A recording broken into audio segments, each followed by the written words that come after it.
Welcome to my channel. I'm glad you're with me this morning because I want to share something very, very personal. And it's the story about when my oldest daughter, Amanda, passed away. She was 11 years old. She had cystic fibrosis. She had had a surgery when she was 2 that caused brain damage. So not only did she have a chronic and terminal disease, but she was also special needs. And absolutely the most precious human being God could have ever given us. So, she passed away when she was 11 years old in 2002. Here, I have a picture I want to share with you. This is her. I don't know if you can see her very well. She was absolutely hilarious, and she made this picture frame too. She was delightful, a delightful little girl. Today, I want to concentrate this story. I could tell you many, many stories about grief and recovery and living with a special needs child and medical stuff, but this story I want to share with you today is about her death. Because in the last 10 days of her life, she saw angels and interacted with angels and told us all about what she was experiencing. And I want to share that with you in hopes that you will know that our Lord Jesus Christ is real. It is not a fairy tale. It is not a figment of our imagination. He is real. He has angels. They minister to us. There is power for the believer. So, it was 10 days before she died. We had just signed the DNR, the Do Not Resuscitate, so we knew things were bad. We were in ICU at the time, and after we had signed that DNR paper, I went over to her bed and I said, Amanda, are you seeing the angels? Why I asked that, I do not know. I can only explain it as the Spirit. At the time, I probably didn't feel that way because I was utterly exhausted because we'd already been in the hospital a month. I just had to ask. And I said, are you seeing the angels? And she said, yes. I said, are they all around you? She was like, yes. They were. And I couldn't help but look around the bed just to see if I could see them. And I asked, do they want you to go with them? And she said, yes. And I said, are you ready to go with them? And she said, no. I don't understand that. I don't understand that process. I know the process of dying is, especially for children who are meant to live a long time. They have bodies that are meant to live a long time. It's a slow process. It's a hard process. So I just kind of let it go. Then every day I would ask her more and more about the angels. I would ask if she saw them, and she would say yes. And if she was going to want to go with them, she'd always say no. Now that was continuous over 10 days. But I also asked her over that period of time, do they have wings? Because don't you want to know what they look like, I was like, do they have wings, Amanda? And she's like, no.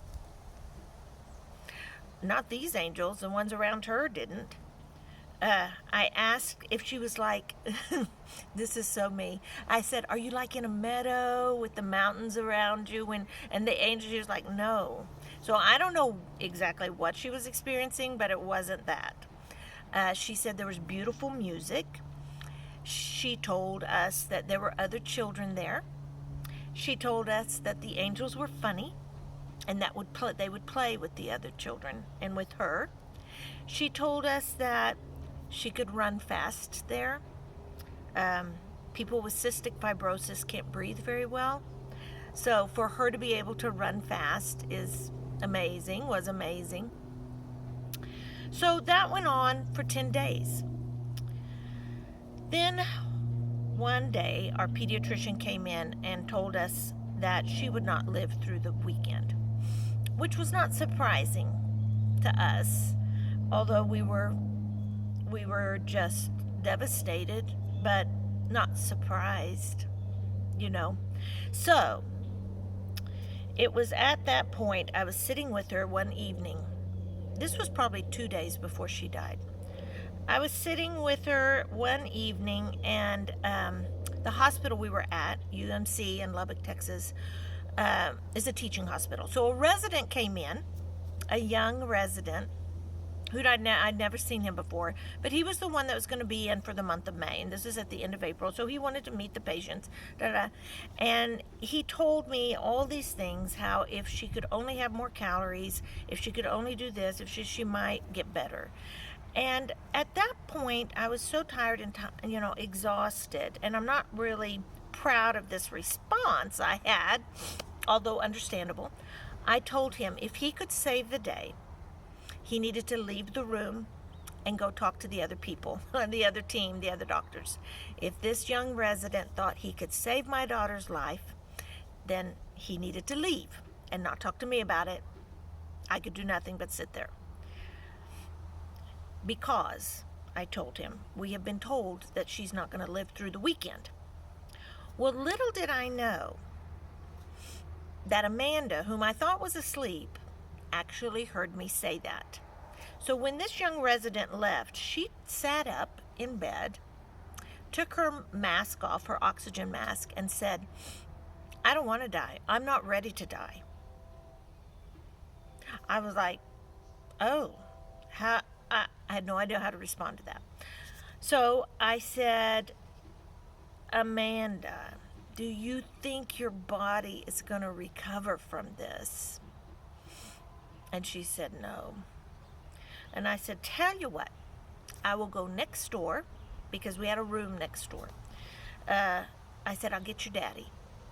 So I went and got Mike, and Mike and I sat there on the end of her bed while she laid in bed, and we talked to her. We talked with her, the three of us. And Mike said, "Amanda, when you're with the angels, is Jesus there?" And she said, "Yes." And I said, "You can climb up in his lap? I mean, is he that close? You can climb up into his lap and talk with him? Does he hold you?" And she said, "Yes." And so Mike said, "Amanda, the next time you're with the angels and Jesus is there, climb up in his lap and ask him what you should do."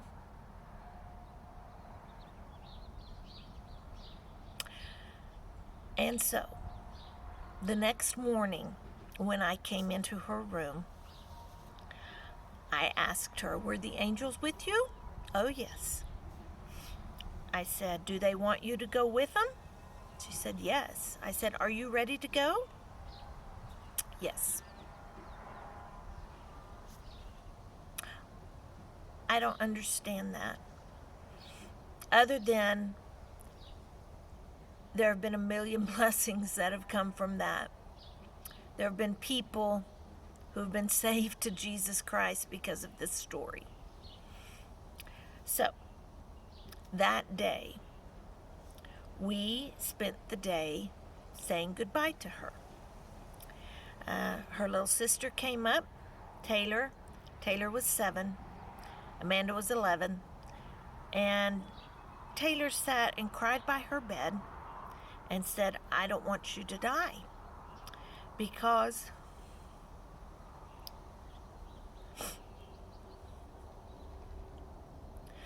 I won't be Taylor and Amanda anymore. I'll just be Taylor."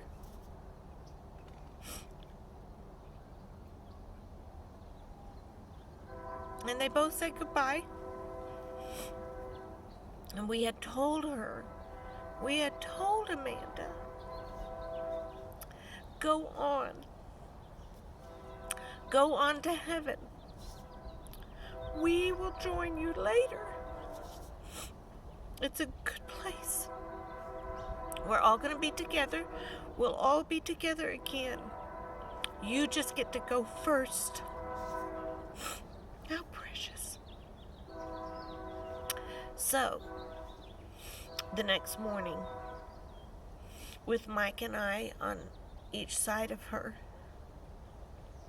and our pediatrician in the room, whom we adore and love, Dr. Osmussen.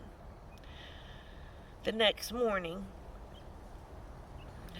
she took her last breath while we held her,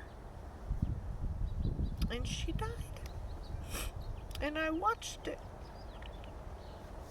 And so, this message, this story is real, and this story really happened. I'm not making it up. The takeaway from this story, there are millions of takeaways, because everyone who hears it is at a different point in their life, and I don't understand why we were given this journey, but my purpose here on this earth is to glorify God and to be the light. That is my that's the only reason believers are here. And so, through our pain and through our tragedy, we grew closer to God because we had two choices. We could let us grow closer to Him, or we could let it drive a wedge between us and God. And we chose consciously, this will make us closer to God. We are living in a season where everybody's just fighting. It seems like everybody in the United States is just being ugly. I want to remind you with this story,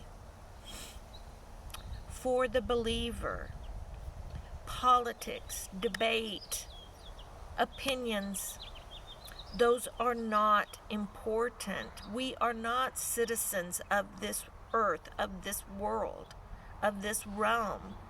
We are living in the realm of the Prince of Lies, Satan. We are living in the fallen world, but we are called to the kingdom of Christ, because there really is a Christ. There really is a Jesus. There really is a heaven. If you ever get to the point where you wonder, I want you to remember this story, because I know for a fact there are angels, and Jesus is beside us, and He is the Son of God. I know that without a doubt.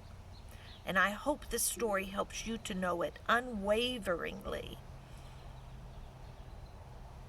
that He's real, and He loves you. And there's nothing more than He wants than for us to crawl up into His lap, or just throw ourselves around Him and say, carry us, tell us what to do. And He will. He's so faithful. Our Father in heaven is so good. So remember, our purpose here is to be light, and to be love, and to glorify God. And beyond that, nothing else really matters. Our citizenship is in heaven. I hope that helped somebody. I hope you'll come to Jesus. If you're not a believer, you want to find out, I'll be glad to tell you. Just comment. If you've fallen away, or if you're not serious about your faith anymore, I hope this helps you. I want to tell you about a dream I had after Amanda died, but I'll do that on part 2. And it's very encouraging also. So, that's all I have today. I hope you were blessed. Thank you for joining. I love you. I don't even know who or where you are, but I love you with the love of the Lord. Be blessed today. Bye-bye.